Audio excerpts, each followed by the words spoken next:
बिस्मिल्लाहिर्रहमानिर्रहीम। अस्सलाम वालेकुम। मैं हूं नजमा यूनस और आज मैं आपके लिए एक बहुत ही ज़बरदस्त सी रेसिपी लेकर आई हूं। आज मैं बना रही हूं बेसन की बर्फ़ी। इसमें दूध या खोया इस्तेमाल नहीं होता बल्कि इसमें देसी घी डाला जाता है। तो आइए इस रेसिपी को बनाना स्टार्ट करते हैं। एक कढ़ाई में हम 1 कप देसी घी डालेंगे।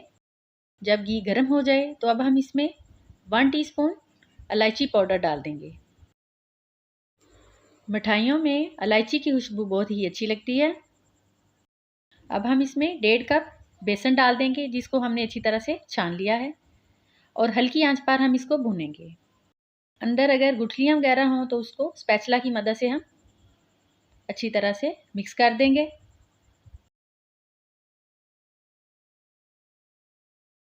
मीडियम फ्लेम पर तकरीबन 8 से 10 मिनट तक हम बेसन को अच्छी तरह से भूनेंगे। बेसन को 8 से 10 मिनट तक भूनने के बाद ये थोड़ा थिक हो गया है। जब बेसन की अच्छी सी खुशबू आने लग जाए तो हम फ्लेम को ऑफ कर देंगे और इसको थोड़ा ठंडा होने के लिए रख देंगे। ज़्यादा ठंडा नहीं करना, इतना ठंडा करना है कि हमारे हाथ इसको बर्दाश्त कर सकें। अब हम एक बर्तन में 1 कप पानी डालेंगे। पानी गर्म हो जाए तो अब हम इसमें 1.5 कप चीनी डाल देंगे। जिस कप से हमने बेसन डाला था उसी कप से मेजरमेंट करके हम चीनी भी डालेंगे। 1.5 कप हमने बेसन लिया था और 1.5 कप ही हमने चीनी ली है।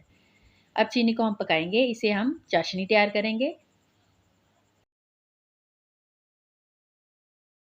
1 टीस्पून हमने इसमें नींबू का रस डाला है।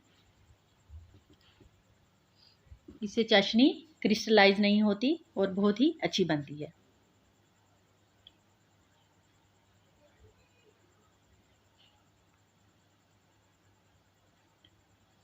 स्पैचुला की मदद से इसको हम हिलाते रहेंगे ताकि चीनी जल्दी से मेल्ट हो जाए।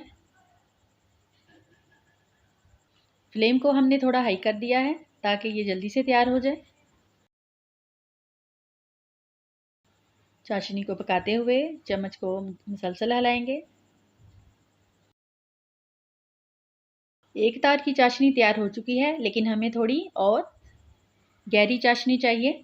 अभी हम इसको थोड़ा और पकाएंगे। चाशनी तैयार हो चुकी है। अब हम फ्लेम को ऑफ कर देंगे और इसको ठंडा होने के लिए रख देंगे।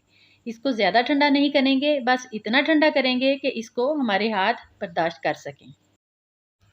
क्योंकि जब ये थोड़ी गर्म होगी तो बेसन में अच्छी तरह से मिक्स होगी और हमारी बर्फ़ी बहुत ही मज़े की बनेगी।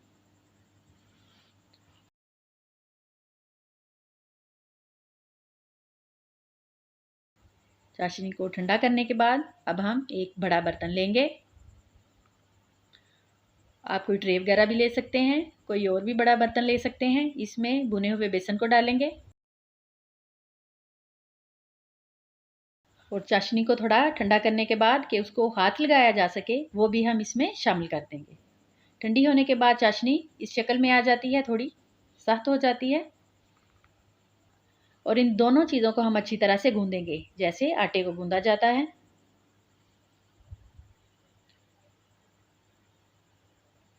बर्तन थोड़ा बड़ा होगा तो इसको गूंदने में भी आसानी होगी। और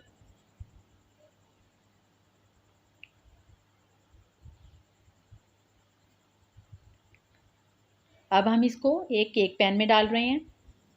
आप कोई भी बर्तन ले सकते हैं, किसी रेक्टेंगल शेप में हो या स्क्वायर शेप में, कोई भी ले सकते हैं। उसमें इसको डालें ताकि ये किसी शेप में आ जाए। नाइफ या स्पैचुला की मदद से इसको ऊपर से बराबर कर देंगे और इसको 10 मिनट के लिए हम फ्रिज में रख देंगे ताकि ये थोड़ा सख्त हो जाए। 10 मिनट के बाद हम इसको फ्रिज से निकाल लेंगे और इसको टुकड़ों में काट लेंगे।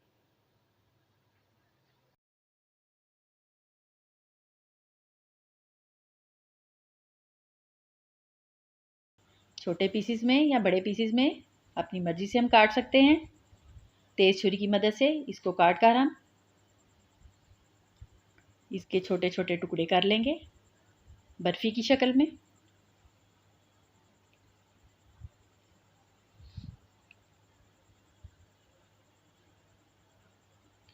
और एक ट्रे में रखते जाएंगे।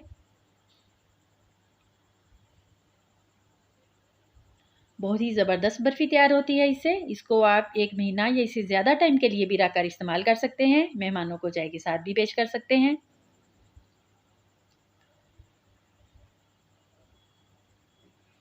इसको आप ऊपर से अपनी मर्ज़ी के ड्राई फ्रूट से भी गार्निश कर सकते हैं। हम इसके ऊपर पिस्ता और बादाम लगा रहे हैं। इस बर्फ़ी को कोकोनट से भी ऊपर से गार्निश कर सकते हैं।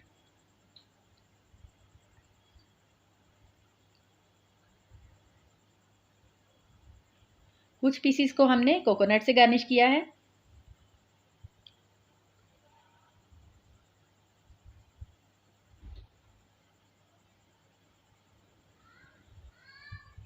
क्रश्ड कोकोनट बाज़ार से मिल जाता है। आप इसको घर पर भी तैयार कर सकते हैं। इसको घर पर तैयार करने का तरीका नारियल जूस की वीडियो में हमने बताया था। उसका लिंक हम डिस्क्रिप्शन में दे रहे हैं, वो भी आप देख सकते हैं। बहुत ही ज़बरदस्त बर्फ़ी तैयार होती है, ज़रूर ट्राई कीजिए। उम्मीद है आपको आज की ये रेसिपी बहुत पसंद आएगी। फिर मिलते हैं एक नई रेसिपी के साथ। तब तक के लिए अल्लाह हाफ़िज़।